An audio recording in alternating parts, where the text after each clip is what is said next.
एक बार फिर से स्वागत है आप सभी का हमारे चैनल जीटी गुरुजी पर। मैं हूं आपका होस्ट, आपका दोस्त प्रभात कुमार सिंह, और आज मैं आप सबके लिए लेकर आया हूं ऑक्सफोर्ड करेंट इंग्लिश ग्रामर के एक्सरसाइज 24 के सॉल्यूशन को लेकर के। तो इसमें ये जो 24 है ये पूरा नहीं बल्कि यहाँ 20 है। इससे पहले मैंने इसके ए का वीडियो ऑलरेडी बना दिया, आपको ऊपर आई बटन में मिल जाएगा। वैसे इस वीडियो के लास्ट में भी जो है वो आपको आ जाएगा, तो ऊपर अभी आपको दिख रहा होगा, है ना। तो ये 24 का बी है, चूँकि बहुत बड़ा हो जाता है वीडियो, उसमें 25 क्वेश्चन थे। इस बी पार्ट में भी जो है वो आपको 20 क्वेश्चन। हाँ, इसके बाद फिर मैंने सी और डी का बनाया है, और फिर उसके बाद ई और एफ का बनाया है। उसका भी लिंक आपको आई बटन में और डिस्क्रिप्शन में मिल जाएगा। करना क्या है इसमें देख लीजिए। तो री right the following sentences using the infinitives. Infinitives आप जानते हैं दो प्रकार के होते हैं, 2+V1 करके, और दूसरा होता है बेयर इन्फिनेटिव जो सीधा बिना टू के होता है, विदाउट टू होता है। तो जो ING वाला जो वर्ड है जनरली वो सबको हम टू में लिख सकते हैं, तो वैसा ही है। वॉकिंग इज़ एन एक्सरसाइज, इसको हम लिख सकते हैं to walk is an exercise. इसी को रीराइट, ऐसे रीराइट का मतलब है दोबारा लिखना, यानी वो इन्फिनेटिव्स के साथ। Finding faults is easy, finding का अर्थ फिर वैसे ही चेंज कर लेंगे, ये वर्ब है, क्योंकि वर्ब चाहिए ही चाहिए और किसी का नहीं हो सकता। To find faults is easy. Third है earning money is not easy. फिर अर्निंग वर्ब है आपका, तो इसमें 2+V1 बना सकते हैं। To earn money is not easy. बढ़ेंगे आगे क्वेश्चन नंबर 4 की तरफ। इसमें दो दो वर्ब है आपको, और इसलिए दोनों में हम लोग जो है वो 2+V1 कर सकते हैं। एक तो सीइंग है और एक बिलीविंग है, तो यहाँ पर हो जाएगा to see is to believe. अगला है saying is easy but doing is difficult. To say is easy, saying का से कर दिया। To say is easy but to do यानी डूइंग का टू डू इज़ डिफ़िकल्ट।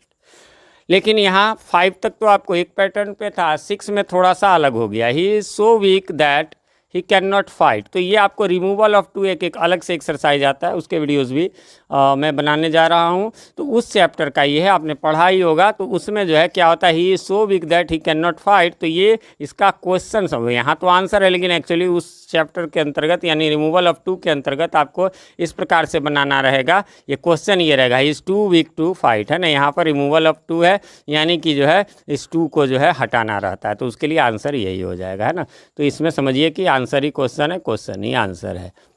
फिर है 7 नंबर। 7 कहता है praising all alike is praising none, यानी सबकी प्रशंसा करना, किसी की प्रशंसा नहीं करना। भाई जो बेहतर है उसको कहेंगे ना, ऐसे नहीं आप सब ठीक होते हो, तो फिर तो वही वाली बात हो गई। इसलिए ऐसा कहा गया to praise all alike is to praise none, है ना। तो प्रेजिंग और प्रेजिंग दोनों जगह था, टू प्रेज हो गया। She promised that she would help me, है ना। फिर यहाँ बिल्कुल अब अलग हो गया, सी प्रॉमिस्ड।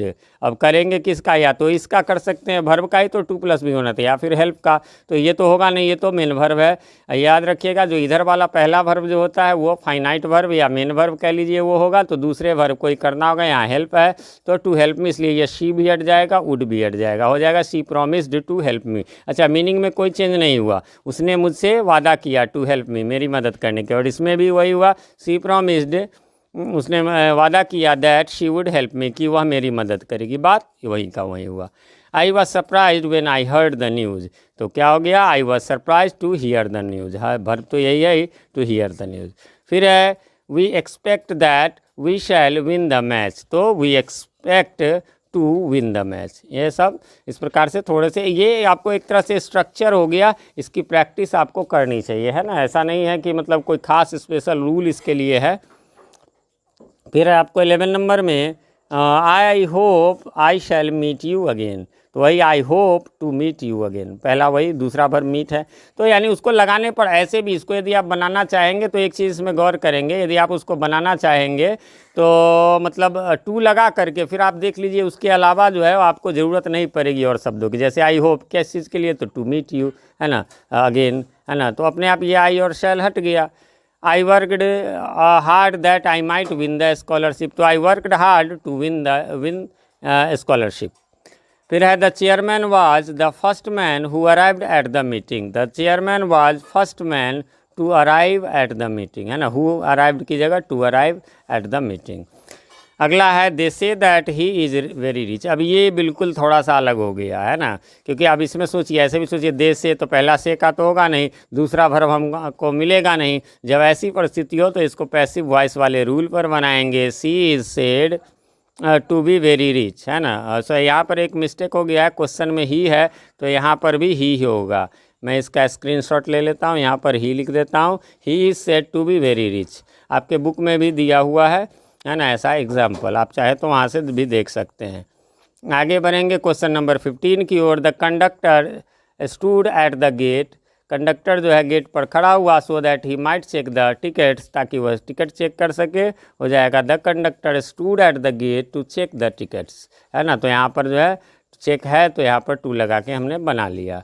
बढ़ेंगे आगे और अगला है 16 नंबर।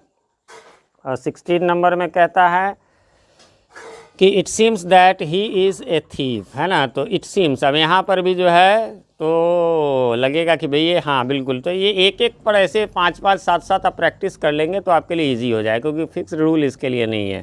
तो ही सीम्स टू बी ए, जब जहाँ कोई वर्ब नज़र नहीं आता, यही पहला वर्ब इसमें है, दूसरा वर्ब है ही नहीं, तो उसमें जो आप देख रहे हैं पैसिव वॉइस की तरह ही लगता है। He seems to be a thief. फिर है he was sorry when he heard the sad news, तो he was sorry to hear, तो यहाँ तो वर्ब था ही, टू हियर द न्यूज़।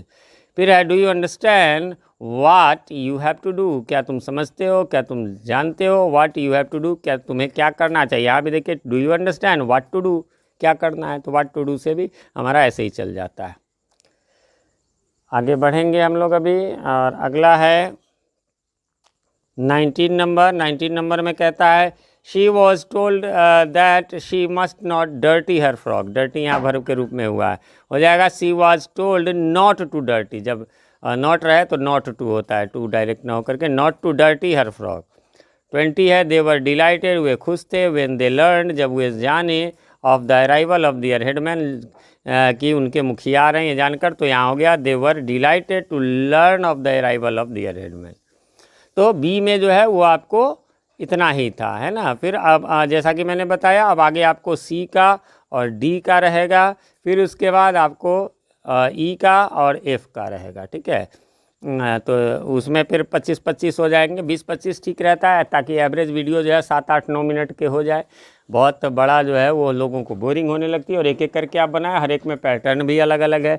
इसी प्रकार के ग्रामर और ट्रांसलेशन के वीडियोज़ आप देखना चाहते हैं और आपने हमारे चैनल को अभी तक सब्सक्राइब नहीं किया है, या चैनल पर नए हैं तो चैनल को सब्सक्राइब कर लें और साथ में नोटिफिकेशन बेल में ऑल को प्रेस कर दें, जिससे कि हमारे आने वाले वीडियोज़ सबसे पहले आप तक पहुँच सके और पहले के वीडियोज़ आपको ढूंढने में आसानी हो।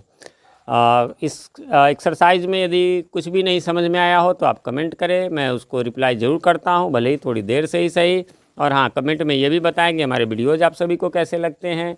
साथ में जो है वीडियो पसंद आए तो लाइक कर दें, ना पसंद आए तो डिसलाइक करें। मिलते हैं अगले वीडियो में, तब तक के लिए हैव अ नाइस डे।